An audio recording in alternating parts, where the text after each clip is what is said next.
So, cooking for the folks. Cooking for the folks is all about family and friends and comfort and keeping it real. So, we're sitting here at my house, which I affectionately call the sanctuary, and I'm surrounded by dear friends who are helping with production. We have my BFF Steve, his husband John, John's BFF George, and they've all come together to help us bring Cooking to the Folks to all of you. This is my grandmother's cookbook, God rest her soul. And I was lucky enough to get this when Grandma passed, and I refer to it often. You can tell by looking at it that it's well worn. I tend to collect recipes from friends, and I will stick them in here and keep them for safekeeping. This is my go-to, aside from all the other cookbooks that you see that I have. Interesting story, this cookbook helped me get my job at Microsoft. Microsoft asked me to do a 5-minute presentation on something that is non-work related that I'm passionate about. And after struggling with it for a couple of days, it occurred to me that it's cooking. So this has been the centerpiece. Look around my kitchen. It's a combination of family and friends. Kimmy and Bill got me that super cool clock. They got me the super cool antique meat cleaver and the super cool canisters that remind me of the ones that my grandmother had. Auntie Ann likes to buy me kitchen gadgets. She tries to find things that she doesn't think I already have, and we've turned it into a game. Kelsey brings me random cookbooks and drink books. The knives that I have, I bought from a colleague's nephew who was in college, and his first job was selling knives, and I bought a knife set. So there's a story to be told all over the kitchen. And what we're going to do is we're going to keep it real and show you how to cook for the folks. You don't have to be skilled in the kitchen. You don't have to have all kinds of fancy equipment. If you have a knife, if you have a skillet, if you have a pot, you're going to be okay. So it's going to taste good, and we're going to have a lot of fun, and that's it. That's all I got, folks. So back in 2014, Steve, John, George, you may remember that I went to Paris with a couple of lady friends from work, and one of the things that we did while we were there was we got to take a half-day baking course at Le Cordon Bleu, and ever since then I have been making their baguettes, and I still keep the Le Cordon Bleu folder with all the good information and everything I learned. I learned so much. But there's this really easy baguette recipe. And when I get a craving for baguettes, it literally takes me 22 minutes to go to the market and then 22 minutes back, plus the time that I'm there. And in a really short time, I can throw together the dough, mix it up, let it rise and do its thing. And it's easier to just make it myself. Actually going to make some baguettes. So I have my little baking scale here. Got my bowl. I'm going to turn on the scale. We're going to zero it out. And we're measuring everything in grams today. We're using the metric system because that's what they do in Paris.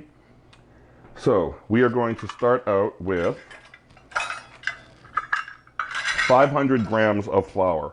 And I'm using bread flour because I was told that it makes a better baguette. You can also use all-purpose flour. You can use whatever you have. You don't have to be perfect. The chef at Le Cordon Bleu was very insistent that you have to measure exactly.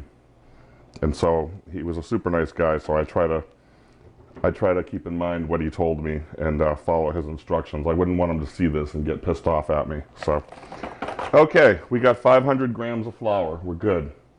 Next thing is we need 2 teaspoons of yeast. My friend Renee from up in Maine, who was here President's Day weekend, had shown me this super cool instant yeast. And so I went online and I ordered it. It was like $5 and I got this nice bag. And I keep it in the fridge and I use it whenever I make baguettes, which again is often. So there's 1 teaspoon. There's 2 teaspoons.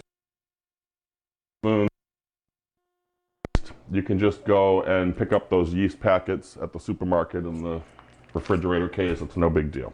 All right, so we got the yeast, we got the flour. Now we need 10 grams of salt. So we have to zero out the scale again, and we have to measure out, come on. This thing's giving me fever. Wouldn't be cooking if you didn't have issues in the kitchen. Okay, so we need 10 grams of salt. So I'm using kosher salt. Ina Garten likes kosher salt. She uses it all the time. So I don't know if you want to say it's really good salt, but use whatever salt you have. It doesn't matter. Whatever. All right. 1, 2, 3, 4, 5, 6, 8, 9. Come on, 10. Boom. Okay, 10 grams of salt. Now we need 300 grams of water. So let's take care of that. So let's zero this baby out again, and let's start going for 300.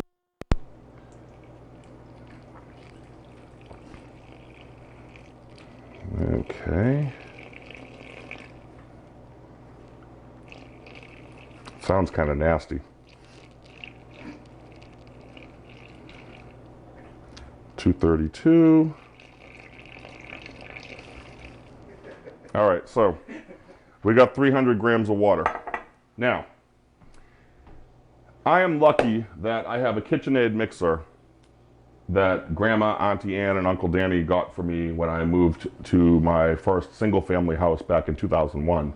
And that baby is still going strong, so I'm going to use that. But you don't need a mixer.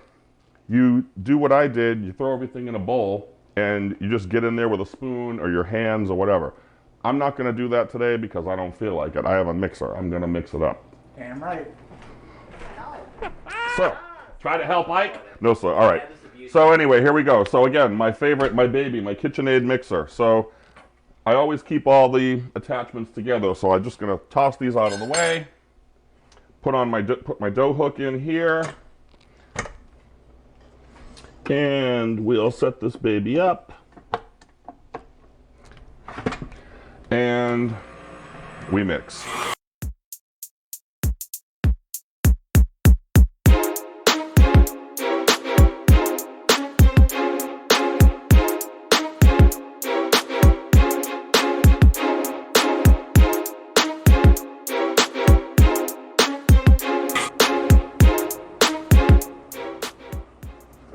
Okay, so I let this dough go for about 20 minutes in the mixer and let the trusty dough hook do all the work of kneading it so I didn't have to because I'm lazy like that. So I've got a clean kitchen towel. I got the dough in the bowl. I'm just going to put it over here with a towel over it, and I'm just going to let it sit for probably about an hour just until it doubles in size. And then once that happens, I'm going to take it out, I'm going to punch it down, and I'm going to shape it into baguettes. So we're going to let that rest for a little bit. Our dough has risen. We've had a lot of other things going on in the meantime, but our dough has risen. So what we're going to do is use this plastic scraper that you can get at any supermarket for 89 cents. And we will make sure that we scrape the dough off of the sides of the mixing bowl, which we've done.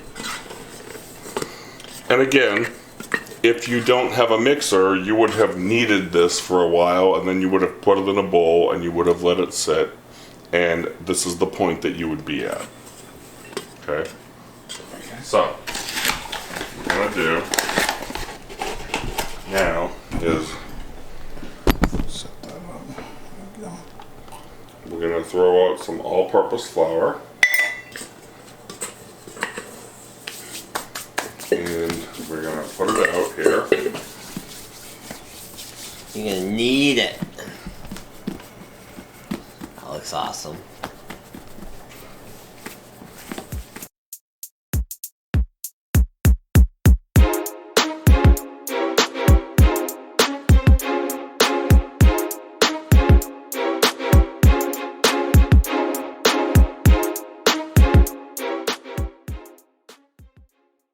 came back from the Cordon Bleu. Not everybody does. Don't expect you to. Where would you find something like this? You could find this at Marshall's. You could find it online on Amazon. Cool. You could find it anywhere. The pastry mold, I'm guessing. Yeah, it's A bread mold. basically what it is. It's set up with the little holes in it. You know what little holes. Mm-hmm.